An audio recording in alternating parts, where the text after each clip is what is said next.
Main industry textile અને diamond છે સુરતની, એટલે બટ નેચરલ છે કે એમાંથી થોડા પ્રમુખ વધારે બન્યા હોય, પણ દરેક ઇન્ડસ્ટ્રીમાંથી અલગ અલગ પ્રમુખો બની રહ્યા છે અને આવી રહ્યા છે.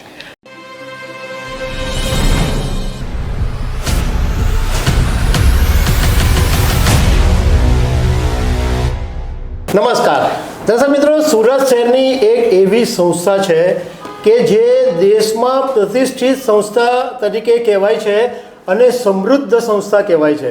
હું વાત કરી રહ્યો છું the southern Gujarat chamber of commerce and industry, કે જેને SGCCI તરીકે કહેવાય છે.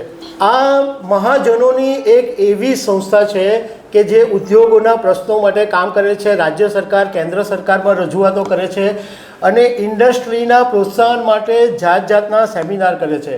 આ SGCCI આખા ભારતનું એકમાત્ર એવું ચેમ્બર છે કે જેની પાસે એટલું મોટું ટ્રેડ સેન્ટર છે જ્યાં એક્ઝિબિશનો થાય છે. આવા એક પ્રતિષ્ઠિત ચેમ્બરના પ્રમુખ તરીકે તાજેતરમાં વિજયભાઈ મેવાવાળાની વરણી થઈ છે. ચેમ્બર 84મા વર્ષમાં પ્રવેશ કર્યો છે અને વિજયભાઈ મેવાવાળા 78માં પ્રમુખ છે. વિજયભાઈ પ્રમુખ બન્યાને હજુ લગભગ 15-16 દિવસ જ થયા છે એમણે સુકાન સંભાળીને. હવે આપણે એમની સાથે વાત કરીશું એમના વિઝન વિશે કે શું કરવા માંગે છે સુરતના ટેક્સટાઇલ ઉદ્યોગ, ડાયમંડ ઉદ્યોગ હશે અને ચેમ્બર શું શું કરી રહ્યું છે. આ બધી બાબતોની વિગતો આપણે એમની પાસેથી મેળવીશું. વિજયભાઈ, સૌથી પહેલાં ખબર છે .com તરફથી તમને અભિનંદન આપીએ કે તમે ચેમ્બરના પ્રમુખ બન્યા. અને સૌથી પહેલો એ સવાલ અમારે તમને પૂછવો છે કે તમારા કાર્યકાળની અંદર તમે શું કરવા માંગો છો, તમારું હવે આગળનું વિઝન શું છે? આગળના વિઝનમાં તો આ ચેમ્બર એક મહાજનોની સંસ્થા છે. 84 વર્ષ જૂની આ મહાજનોની સંસ્થા, એટલે બટ નેચરલ છે કે મહાજનોના ટ્રેડ અને ઇન્ડસ્ટ્રીને લગતા જ કામો કરવાના હોય અને એવા જે કોઈ પ્રશ્નો આવતા હોય ટ્રેડ ઇન્ડસ્ટ્રીઝના, એવું નથી કે ટેક્સટાઇલ ને ડાયમંડ જ. અમારે ત્યાં 12,500 પ્લસ મેમ્બર્સ છે, 150 એસોસિએશનો જોડાયેલા હોય છે. ઇનડાયરેક્ટલી 2 લાખ પ્લસ મેમ્બર્સ ભરૂચથી લઈને ઉમરગામ સુધી થતા હોય છે. એટલે વિવિધ એસોસિએશનના વિવિધ ઇન્ડસ્ટ્રીયલિસ્ટો સાથે ઇન્ટરેક્શન કરીને એ લોકોના પ્રશ્નોને વાચા આપીને લોકલ બોડી, સ્ટેટ બોડી અને સેન્ટ્રલ બોડી સુધી જે તે રિલેટેડ અધિકારી અને રાજકીય નેતાઓ સુધી પહોંચાડવાનું અમારું કાર્ય છે. નિર્ણય લેવાનું કામ એ લોકોના હાથમાં છે, પરંતુ બને ત્યાં સુધી સાચા પ્રશ્નોની સાચી વાચા આપીએ છીએ તો એ અવશ્ય અમને પોઝિટિવ નિર્ણય મળે છે. આ અમારું કામ રહેશે વર્ષ દરમિયાન. તો કોઈ તમારું પર્ટિક્યુલર અલગ વિઝન છે જે આગળના ચેમ્બરના પ્રમુખોએ ના કર્યું હોય? અલગ વિઝનમાં પ્રમુખનો કાર્યકાળ ફક્ત 1 વર્ષનો હોય છે અને 1 વર્ષના કાર્યકાળમાં આટલા બધા ઉદ્યોગોના પ્રશ્નો, વિવિધ સેમિનાર્સ, ગવર્મેન્ટની સ્કીમોની જાણકારી એને એક્ઝિક્યુટ કરવા માટે એક્ઝિબિશન્સ કરવાનો હોય છે. જો કોઈ પ્રમુખ પોતાનો વ્યક્તિગત કે પોતાનો કોઈ ગોલ લઈને આવતા હોય કે મારે આ કરવું છે અને આવનાર પ્રમુખ બીજા વર્ષના પ્રમુખ જો એને ટેક ઓવર ના કરે કે રિસ્પોન્સ ના આપે તો એ પછી પ્રોજેક્ટ અભરાઈ પર ચડી જતો હોય છે. એટલે મેં આજે 20 વર્ષથી હું મેનેજિંગ કમિટીમાં છું અને લગભગ 1999થી હું સભ્ય છું. 2004થી મેનેજિંગ કમિટીમાં જોડાયો છું. વિવિધ હોદ્દાઓ ભોગવા છે: ચેરમેન, કો chairman, executive core committee chairman, group chairman, exhibition chairman, ઉદ્યોગ ચેરમેન, સેક્રેટરી, વાઇસ પ્રેસિડેન્ટ, અત્યારે પ્રેસિડેન્ટ. એટલે આટલા બધા અનુભવોમાંથી હું જે પસાર થયો છું એમાં મેં જોયું છે કે ટ્રેડ ઇન્ડસ્ટ્રીના પ્રશ્નો માટે આ સંસ્થા છે ને એના જ પ્રશ્નો હલ કરવાનો અને ટ્રેડ ઇન્ડસ્ટ્રીનો વિકાસ કેવી રીતે થાય છે સુરતમાં અને એના થકી ગુજરાતનો ગ્રોથ કેવી રીતે થાય છે અને ગુજરાત થકી ભારતનો ગ્રોથ કેવી રીતે થાય છે તે આપનો ગોલ હોઈ શકે.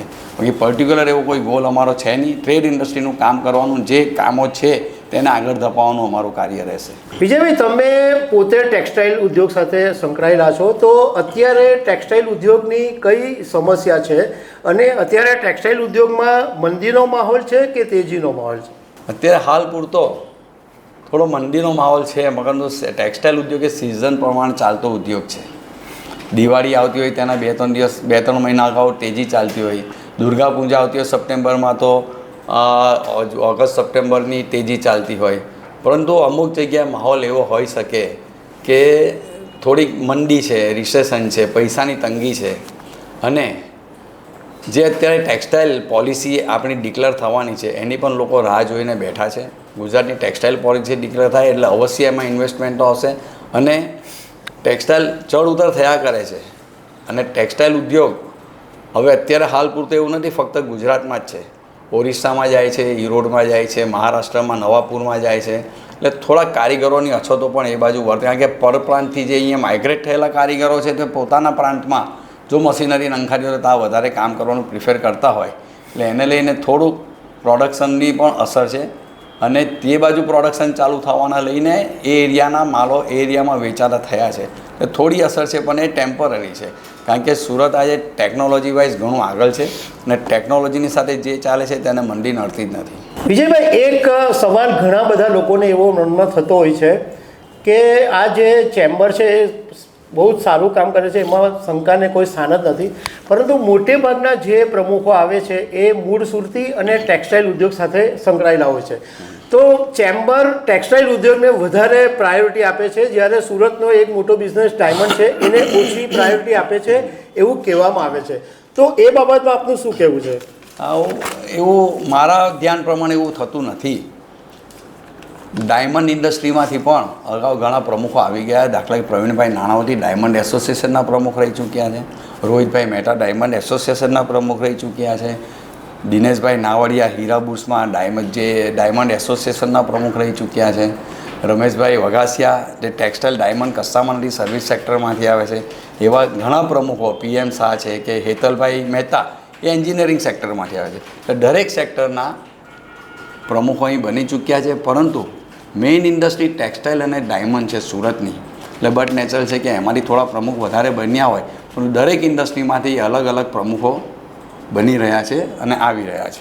તો તમે આ વખતે ડાયમંડ ઇન્ડસ્ટ્રી માટે કોઈક આયોજન કરવાનું વિચારો છો? ડાયમંડ ઇન્ડસ્ટ્રીમાં અત્યારે આટલું મોટું આપણે ત્યાં હીરાબુર્સ બન્યું છે, દુનિયાનું બિગેસ્ટ હીરાબુર્સ છે, પેન્ટાગોન કરતાં બી મોટું હીરાબુર્સ બન્યું છે. તે સંજોગો વસાત અત્યારે થોડું વીક છે, પરંતુ આ 7 તારીખે રથયાત્રાના દિવસે પાછું રીઓપન થવા જઈ રહ્યું છે અને 250થી વધુ વેપારીઓ અંદર એક સાથે આવવા જઈ રહ્યા છે.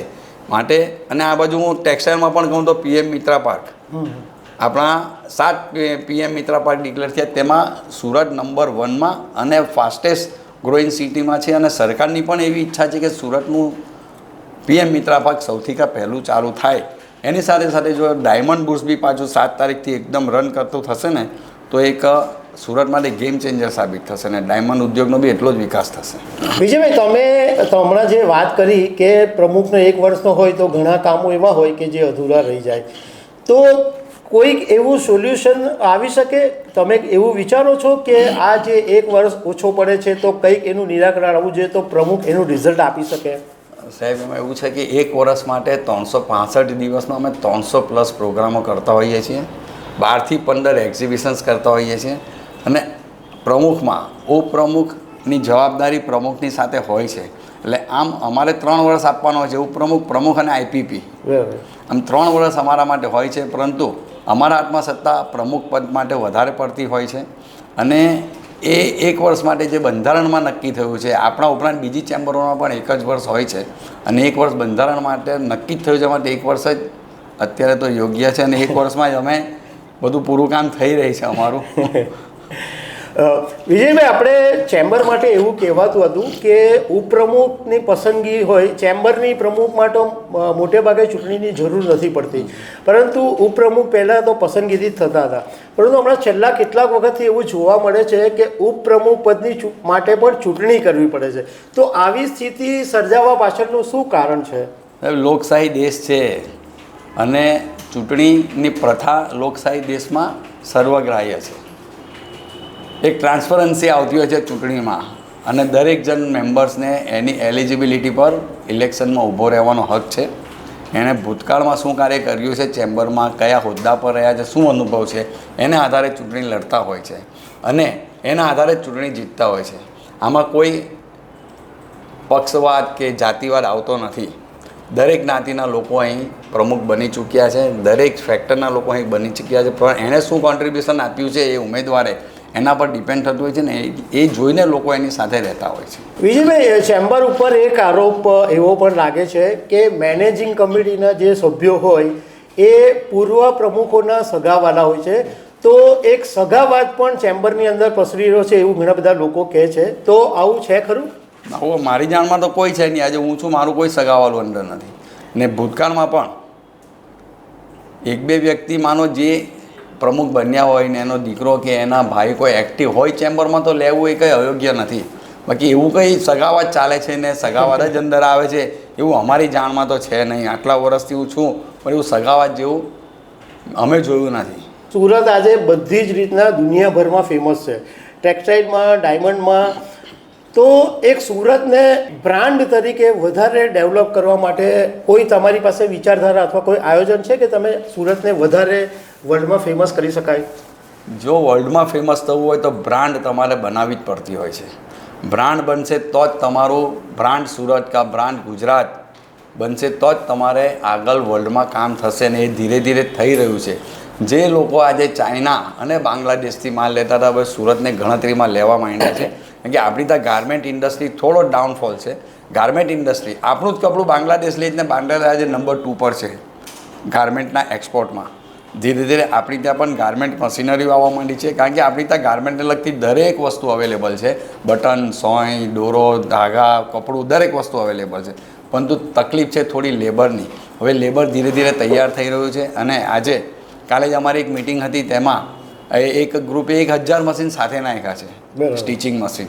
એટલે આપણે સુરત બી એ દિશામાં જઈ રહ્યું છે અને બ્રાન્ડ વિકસિત થઈ રહી છે. બ્રાન્ડ સુરત બનશે તો જ તમારું દુનિયામાં અને બીજા પરદેશોમાં તમને સ્ટેન્ડ મળી શકશે. તો તમારી દૃષ્ટિએ કયું એવું એક્ઝિબિશન છે કે જેને કારણે ઉદ્યોગને એક બૂસ્ટઅપ મળે છે, એક સુરતનું નામ બી થાય છે અને એને કારણે ઉદ્યોગકારોને ફાયદો પણ થાય છે? ઘણા બધા એક્ઝિબિશનો આપ કરો છો, એમાંથી બેસ્ટ એક્ઝિબિશન તમારી દૃષ્ટિએ કયું છે? હું સાહેબ તમને દાખલો આપું તો આજે 2005-06માં કાર્બી મંડી હતી ને ત્યારે એમ્બ્રોઇડરી મશીનો નવા ઇન્ટ્રોડ્યુસ થયા હતા. ચેમ્બરે એમ્બ્રોઇડરી મશીનનું એક્ઝિબિશન કર્યું અને સુરતને બૂસ્ટ મળ્યું. ત્યારે ગણ્યા 8-9 એમ્બ્રોઇડરી મશીન, આજે 2 લાખ એમ્બ્રોઇડરી મશીન સુરતમાં થઈ ગયા છે. એવી જ રીતે જેવી રીતે મંડી આવતી હોય છે ને હંમેશા એક્ઝિબિશન એ મંડીને ઓક્સિજન અને બૂસ્ટ આપવાનું કામ કરતું હોય છે. હવે સીટેક્સ એક્ઝિબિશન છે અમારી પાસે, તો સીટેક્સમાં ઓલ મશીનરીઝ આખી ટેક્સટાઇલ છે વેલ્યુ ચેનની મશીનરીઓ અંદર હોય છે. Automatic machine, water jet, air jet, rapier, jacquard dobby, કેટલા આજે 600 700 હુકની ડોબી હોય છે અંદર. બધી ઓટોમેટિક મશીનરીઓ છે અને એ મશીનરીઓમાં અમને 600 થી 700 કરોડ રૂપિયાનું મશીનરીનું બુકિંગ મળે છે. આજે બી હમણાં પાછું અમારું 21, 22, 23 સીટેક્સ એક્ઝિબિશન આ વર્ષનું મારા ટેન્યુઅરનું આવી રહ્યું છે. અમે એક્ઝિબિશન ડિક્લેર કર્યું 2 જ કલાકમાં 6000 સ્ક્વેર મીટર બુક થઈ ગયું. અને એના માટે જે લોકો રહી ગયા છે તેના માટે અમે બીજું જાન્યુઆરીમાં નવું એક્ઝિબિશન લોન્ચ કરીએ સીટેક્સ 2. ઓકે, એટલું બૂસ્ટ મળે છે એના માટે. અને એક્ઝિબિશન્સ એ ઉદ્યોગોને બૂસ્ટ આપવાનું કામ કરતું હોય છે. ને એવું જ અમારી ફ્લેક્સિક ઇવેન્ટ છે ઉદ્યોગ, જે ઉદ્યોગ પહેલું સ્ટાર્ટ થયેલું 1998-99માં અમરનાથ દોરા જે શહેરના ટાઈમમાં. એ ઉદ્યોગ આજે ફ્લેક્સિક ઇવેન્ટ છે. તેમાંથી મોટા મોટા કોર્પોરેટ ક્ષેત્ર આવે છે, કાંકરાપાર આવે છે, ગવર્મેન્ટના રિલાયન્સનું આટલું મોટું કોર્પોરેટ આવે છે, L&T આવે છે, બધા જ અમારે ત્યાં પાર્ટ લે છે. અને ઉદ્યોગમાં દરેક પ્રકારના ઇન્ડસ્ટ્રીઓ આવતી હોય છે. એ પણ એક બૂસ્ટ આપતું હોય છે અમને. દરેક ઉદ્યોગને બૂસ્ટ આપવાનું કામ એક્ઝિબિશન કરે છે. અને અમે એવું નથી ટેક્સટાઇલના જ કરીએ છીએ, અમે હમણાં સ્ટાર્ટઅપ પણ કર્યું અને આ વર્ષે બી સ્ટાર્ટઅપ છે. પછી આ વર્ષે અમે આઈટી અને સોલાર કરવા જઈએ. સોલારમાં અમે રૂફટોપથી લઈને ગ્રાઉન્ડ માઉન્ટેન સુધીની મશીનરીઓ લાવવાના છે કે જેથી તમને અંદર વન રૂફ દરેક વસ્તુ જોવા મળી શકે. આજે ડાઇંગ હાઉસોમાં જે ગ્રાઉન્ડ રૂફ સોલાર છે ને ડાયરેક્ટ વીજળી જીઈબીમાં થઈને જીઈબી ડાયરેક્ટ એ લોકોને વીજળી આપે છે. એટલે જે લોકો ઇન્વેસ્ટમેન્ટ કરે છે ગ્રાઉન્ડ રૂફ સોલારમાં એ લોકો જીઈબીને વેચે છે અને જીઈબી ત્યાં આપે છે. એ પણ એક બિઝનેસ સારો ડેવલપ થાય છે. આઈટી ક્ષેત્ર આજે તમે જુઓ છો ઉત્તરાયણ આખું આઈટી હબનું નવું નામ મળ્યું છે. આઈટી ક્ષેત્રના બી અમારે ત્યાં એક્ઝિબિશન્સ થવાના છે. એટલે આ વખતે દરેક એક્ઝિબિશન્સ લાઇનઅપમાં છે અને આપણા સુરતની પ્રોડક્ટ બહાર જાય તેના માટે મારા ટેન્યુઅરમાં મેં સુરત છોડીને અધર સ્ટેટમાં પણ એક્ઝિબિશનનું પ્લાન કર્યું છે. એ પણ આપણે ટૂંક સમયમાં ખબર પડશે. ચેમ્બરનું જે ઓટો એક્ઝિબિશન છે એને બહુ જબરજસ્ત પ્રતિસાદ મેળવેલો છે. ઘણી વખત તો કારોની લાંબી લાઈનો એક્ઝિબિશન વખતે જોવા મળે છે. તો આ એક્ઝિબિશનને વધારે સારી રીતના પુટઅપ કરી શકાય અથવા આનો કંઈ વધારે બેનિફિટ મળી શકાય એવું ખરું? ઓટો એક્ઝિબિશન આખા ઇન્ડિયામાં આપણો નંબર સેકન્ડ પર છે. દિલ્હીનું એક્ઝિબિશન નંબર 1માં જાય છે. રાઈટ. અને જ્યારે અમે ઓટો એક્ઝિબિશન ચાલ્યું હતા, I was the chairman of the auto exhibition first time. ત્યારે અમે દિલ્હી ગયા હતા એ જોવા માટે ને એને અનુકૂળ થઈને અમે આ એક્ઝિબિશન કર્યું ને ત્યાર પછી અમને સતત ઓટો એક્ઝિબિશનમાં સફળતા મળી રહી છે. અને આ વખતે પણ ઓટો એક્સપોમાં એટલી બધી સફળતા મળી છે કે અને હવે આ વર્ષે પાછા અમે ઓલ્ટરનેટ યર કરીએ છીએ, પરંતુ આ વર્ષે અમે પાછું ઓટો એક્સપો કરવા જઈ રહ્યા છીએ. કે ગયા વર્ષમાં જે લોકો અસંતુષ્ટ હતા, જે લોકોને સ્ટોલ નહોતા મળી શક્યા, એના માટે આ વર્ષે પાછું અમે ઓટો એક્સપો અને કંઈક નવી થીમથી આ વખતે કરવા જઈ રહ્યા છે. તે અમારી થીમની ચર્ચા વિચારણા ચાલુ છે. ગયા વર્ષ કરતાં કંઈક અલગ કરવા જઈ રહ્યા છે અને લોકોને ક્રેઝ છે યંગસ્ટરોમાં. આજે 1 કરોડથી લઈને 5-5, 6-6 કરોડની ગાડીઓ હોય છે અને લોકોનું સેલ પર આ હાયાબુઝા કરીને બાઇક છે જાપાનની, હાઈએસ્ટ સેલિંગ થઈ ગયું અહીંયા ઓટો એક્સપોમાં. હવે બીજી મારે તમને એક વાત એ પૂછવી છે કે ચેમ્બર આટલું બધું સારું કામ કરે છે, તો ઘણીવાર એવી પણ ફરિયાદ હોય છે કે સ્થાનિક નેતાઓ અથવા સ્થાનિક જે વ્યક્તિઓ હોય છે એને જ ઇન્વિટેશન આપવામાં આવે છે, બહારના જે કોર્પોરેટ લોકો છે એને ઓછું ઇન્વિટેશન આપવામાં આવે છે. આ બહારના લોકો પણ અહીંયા ચેમ્બરમાં આવે અને કોર્પોરેટ હસ્તીઓનું નોલેજ મળે એવું આયોજન કરી શકાય? 40 વર્ષથી ટેક્સટાઇલ ઇન્ડસ્ટ્રી સાથે સંકળાયેલો છું. મારું ટેક્સટાઇલ હાઉસ પણ છે અને વિવિંગ પણ છે. તમે આ વખતે મારા ઇન્સ્ટોલેશનમાં આવ્યા છે જોવા તો સ્થાનિક નેતા તો આપણે બોલાવવા જ પડતા હોય છે અને એ આપણી ધરોહર છે ભાઈ, આપણું સન્માન છે સ્થાનિક નેતા. એ આવે છે. સાથે સાથે અમે આ વખતે એસ્ટ્રલ પાઇપ લિમિટેડના સંદીપ એન્જિનિયર સાહેબને બોલાવ્યા, મફતલાલ ગ્રુપના પ્રિયવ્રત મફતલાલને બોલાવ્યા બોમ્બેથી, અને ગાર્ડન ચેટર્જી ગ્રુપમાંથી અમે બેબી પ્રસાદ પાત્રાને કલકત્તાથી બોલાવ્યા. એટલે આ વખતે ઇન્ડસ્ટ્રીયલિસ્ટોને જ બોલાવ્યા છે અને સ્થાનિક નેતાઓ કે આપણા MLA હોય કે સાંસદ સભ્ય હોય એ આપણી એક ક્રેડિટ છે, આપણી ઇજ્જત છે. એટલે એ લોકો આ વખતે આપણે આગળ વધી જ ના શકીએ. અને સાથે ઇન્ડસ્ટ્રીયલિસ્ટોને પણ આ વખતે અમે બોલાવ્યા છે. હવે સંદીપ એન્જિનિયર ચેમ્બરના GCCIના પ્રમુખ બનવા જઈ રહ્યા છે 13 તારીખે અને પોતે 1500 કરોડનું ટર્નઓવર ધરાવે છે. અને સાથે મફતલાલને તો આપ જાણો જ છો અને ગાર્ડન મિલને પણ જાણો છો. બિલકુલ. એટલે યાર્ન સેક્ટર છે, મફતલાલ ગ્રુપ ગાર્મેન્ટ સેક્ટરમાંથી આવે છે અને સંદીપભાઈ એસ્ટ્રલ પાઇપ જે જાણીતી કંપની છે એમાંથી. વિજયભાઈ, તમે પોતે તો યુવાન છો જ, હવે જ્યારે તમે ચેમ્બરના પ્રમુખ બન્યા છો તો નવી પેઢી અને નવા એન્ટરપ્રિન્યોર્સને તમે શું મેસેજ આપશો અને એ તમને યાદ કરે કે ચેમ્બરના પ્રમુખ તરીકે, તો એ બાબતે તમે શું કહેશો? સુરતની વસ્તી 80 લાખ હશે લગભગ. સુરતની વસ્તીના 25% વસ્તી 25 વર્ષથી ઓછી ઉંમરના લોકોની છે, તેથી ઓછી તેથી 1-2 વર્ષ આગળ પાછળ. બરાબર. એટલે યુવાનો સુરતમાં એટલા બધા છે ને એના માટે અમે સ્ટાર્ટઅપ એક્સપો લાવી રહ્યા છે.